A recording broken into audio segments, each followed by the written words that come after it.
Yeah, Steve. Involving Murray Shire, pretty amazing, and affirms for me what happened in Rockingham with the Manglefay Marina, that ultimately it was planning decisions, crap, unfulfilled requirements, that the planners in council hung in for years. And council also changed, the councillors changed their vote. So thoughts about engaging local councillors and council officers in protecting stuff, please. Yep, we work really closely with the Shire of Murray all along. So there's two parts to council. One of the actual operative people out of there, so the planners within council, as you were speaking about, and the other part of the councillors, and that's another kettle of fish. So we had really strong relationships with the people in planning in Murray, and often they'll make a recommendation that's not supported by council as well. So it's a two-edged sword. You need the planners on side, because we could never have got that amendment to the town planning scheme through without the planners on side. And sorry, I'll just digress a bit. One person I forgot to mention, I didn't mention names in the presentation, there's too many people to mention, but one champion for all this was Eric Lumsden, who was the former chair of the WAPC. So he actually gave us the keys. He was the one that actually, he was one of the people standing around, maybe the guy holding the shorts out. He was one of the guys standing around actually giving us the tools to say, you can wind this back and this is the way that you do it. But we obviously needed to have the planners from the Shire of Murray on board. So Shire of Murray, when we went to the SAT, they gave evidence, obviously, and so did we as expert witnesses. We had a very close working relationship with them. The councillors, it came back to, because it's such a long process, some of the councillors changed as well, but it really came back to selling them on what their responsibilities were to ratepayers. So the clincher for them was that we're going to be stuck with a bill for dredging this channel out and we don't know what it's going to be. So they'd already been burnt by the Yunderup canals, where they're still paying something like $50,000 to $100,000 per year they have in their recurrent budget to dredge a marina channel development from 50 years ago.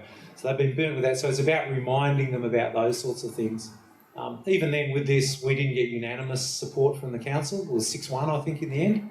But yeah, it's really important to lobby at that local level, because we had almost zero impact at the state and federal level. So that's very important. And how about, sorry, for council elections? Sorry.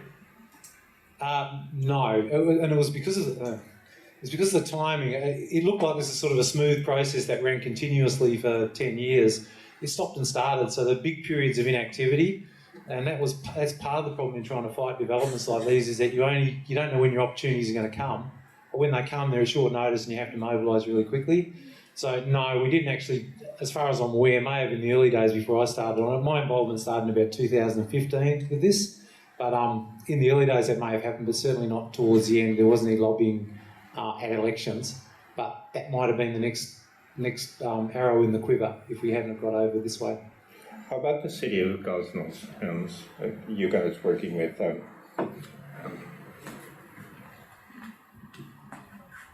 Well, we have planned a meeting with the city of Gosnells, but the city of Gosnells is a very different kettle of fish compared to your area here and what you actually dealt with, and that is very important. Before we started all of this, and before we organised a symposium, and we organised at the premises of the city of Gosnells, because we wanted to inform the whole public, and in particular all the councillors, what was actually going on and how special that area was.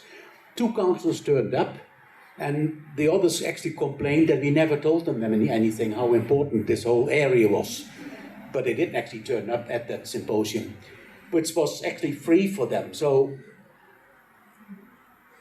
that's what we are basically up against. I think now there is somebody on council who is the deputy mayor who got in contact with me, and basically wants me to talk to them. So a meeting has been scheduled, and I hope you'll be part of that.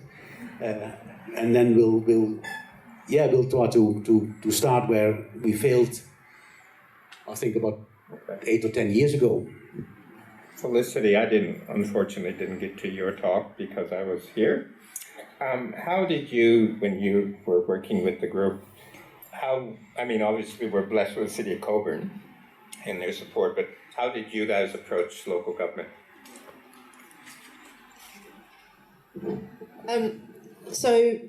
Pretty much the same as down in Murray. We worked on a really good relationship with both levels so the officers of the City of Coburn and the councillors. Obviously, the officers are a bit limited in what they can do in an obvious sort of way, but then there's lots of less obvious things that can be done. Is Vicky here still? No. And that's really important. I can't overemphasise that when you want. It's about collaboration. I think too much of our campaigning has been a bit confrontational and doesn't get very far, I don't think. But if you can go into a process in a collaborative way and working with people that like the officers in an LGA and the councillors, and I think obviously some areas are different and they've got different ethos to the councils, but I think going in with the collaboration in mind is the way to go. Jane, you would go up and down the city with your Nature Link program. How do you find the role and responsibilities of local government?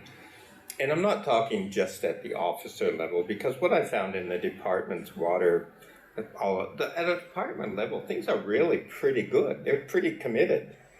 But you go to the next level, and for some foolish reason, they keep talking, oh, this is costing jobs.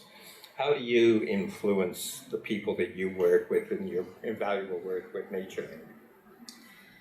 So I can say that it's actually the other way around, that the people that we're working with NatureLink Perth are the people that are committed within all of these different organisations, and they're providing the scope about how they can collaborate within their own organisations. So every large organisation has got people that are committed and people that aren't committed and people that don't know what's going on in that particular project. And the key that we have found is always to find where are the people that do care, where are the people that know how that system works, where are the people that can work with those people and speak the language, like Tom was saying before, and say the right things to make things happen. Because whenever you're trying to do something from the outside, you're at a disadvantage that you don't know how that system works. And as we've found in NatureLink Perth, there are so many different stakeholders with so many different processes and the way that they think, even their perspectives are so different, that it's important to work with people within each of those organisations. I think that's spot on. And when I unfortunately now got adult kids are in professions, and I say to them when they come home and say, my God, this is a mess. And I said, you look at a brick wall of resistance, and I can tell people what to do because I made so many mistakes, or I should say what not to do. This is a wall of resistance. Don't try and knock over the wall. Identify the cracks within the wall. Those are cracks of commitment, and put your energy into those cracks of commitment. So it's positive energy going in. The wall will come down eventually. But if you try and knock over the wall as a whole, you can't do it. Often you can't do it. And it leads to burnout, frustration, everything else. Your strategies in all of these cases, we're working with positive influence. We're working with the cracks, and the wall eventually comes down. Any questions? I'm sure I'm talking too much. Yes, sir. I was just wondering in terms of community. We'll get a microphone for you because, one, I'm deaf, but I'm sure a lot of people can't hear.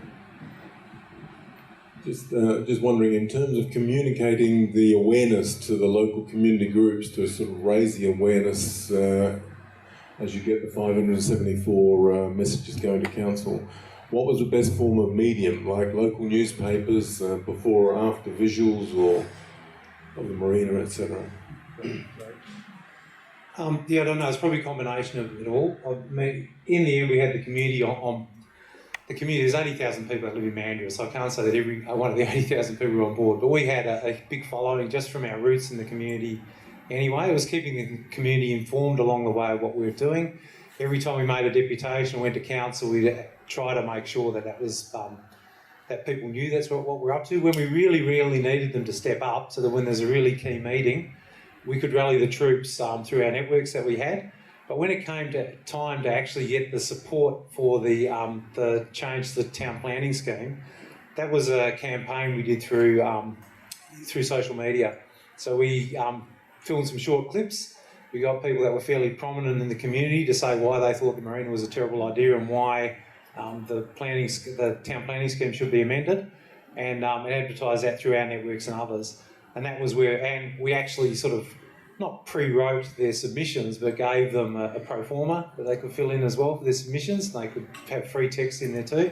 It was making it easy for people to get their submissions in, making them aware, and making them easy to put a submission in as well. We didn't tell people what to write, but this is if you want to remove the marina from the town planning scheme, this is the sort of language you should use. So it's probably that. In the end, it was the social media that actually got the message out there to the community. But before that, we'd had this big meeting with the Shire of Murray. As I said, we had overflow. We had to actually go into the hall next door because there were too many people to fit in the council chambers. So that's just sort of something that you work on over years to get that engagement with the community.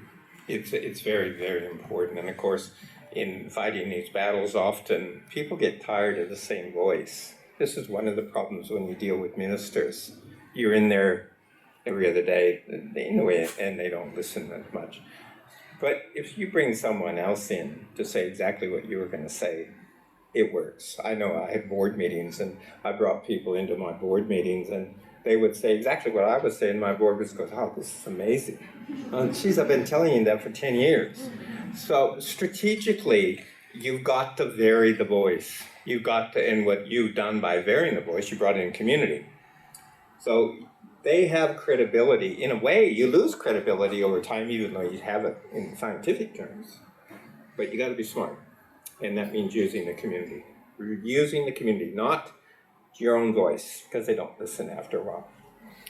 Any questions? At the local government, at the local government level, what did you find the most sensitive buttons were to the council laws, etc.? It was being stuck with the maintenance bill on dredging the channel, and it's not just the dredging; it's the disposal of the spoil from the dredge as well. So that's a big issue in the Peel Harvey, big issue everywhere. But that was the top issue. The fact that they already had $100,000 in their budget per year to deal with the legacy of the Yungarup canals, which was 50 years prior. Stretch it out in the future, and this is a much bigger development than that. They could see that they were going to get stuck with the bill. So. It's very good, Steve. It's spot on. Numbers, and numbers. And if you have validity in your numbers, because that's what developers are doing. They're going and saying, we're going to create so many jobs, we're going to create this economic, but if you turn it and say, oh yes, but, they can't dispute a lot of that. Because there is an economic cost, but there's also social impact. And these things can be costed now. You can put a value on social impact. Put everything in the treasury language. It works. Let me tell you, it works. Often people don't know what it is, but it works. Yeah, sorry, just on that point. Sorry, we actually did provide. It wasn't a really thorough and rigorous economic analysis of what the estuary delivered, but it was good enough. It gave a ballpark figure of what it was worth. And on one hand, you've got an estuary that's worth billions of dollars per year to you. On the other hand, you've got a development that may service 300 boat pens. So that public versus private benefit, the scales were tilted so far in the direction of it being a private benefit thing, that pushed it over the edge as well. So. And one day we will get to the point where these wetlands have their own voice like they are internationally. So we're not there yet. Yes, question? Where's the microphone? Oh, yeah.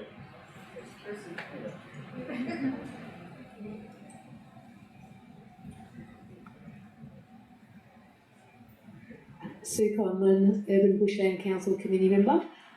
This is not a question, but just to remind people that the UBC will be working on some ideas for all our groups to put in for the local government reform consultation, which is due the 25th of February. There's nothing much there for us, but there's an other box which we can put that when you do your public consultation for proper orderly planning, that the key stakeholders are the people who put in endless hours of volunteer work, and not just those who want to put mountain bikes through our bushland, and the Aboriginal people.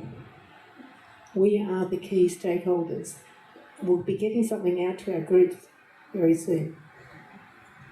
Thank you. And it's important when you do assessments of major projects, you look at economically skill job creation and opportunities for volunteers, and you can value that. So any proposal that you put forth, there is an economic formula and a value, skill job creation and opportunities for volunteers. And often, as you said, the volunteer component, which can be economically calculated and without any challenge, is huge, huge, and they can't deny that.